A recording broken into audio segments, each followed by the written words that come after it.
Salam əziz dostlar, Qubamızın Qələbə küçəsindəyik. Maşallah olsun, Qubamız günü-gündən abadlaşır, gözəlləşir, inkişaf edir.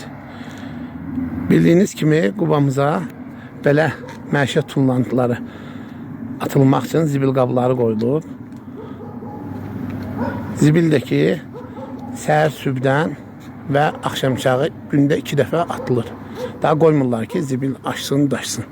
Maşallah belə bir təmizlik üzə çıxır. Bu da çox müsbət haldır. Mən də öz növbəmdə xahiş edərdim ki, baxın, zibil qablarına da yazılıb, vurulub. Zibili insanlar yerə atmasınlar.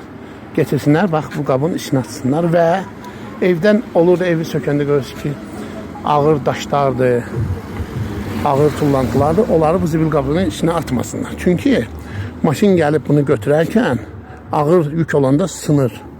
Və bu plasmasdan olduğuna görə bərk plasmasdandır. Buna ot da vurmaq olmaz. Od vurarsız, əriyər, yanar. Hamımızın borcudur ki, Qubamız bu dəqiqə inkişaf mərhələsini keçir, gözəlləşir. Biz də bu gözəlliyə dəstək verək. Hamımızın borcudur ki, Qubamızı səliqə saxlayaq. Və bu işdə olan insanlara da təşəkkürümüzü bildirirəm. Allah onların canı sağ olasın, adiyyəti qurumlara minnətdarımı bildirirəm ki, Qubamıza belə diqqət, qayğı ayırırlar. Sağ olun, var olun.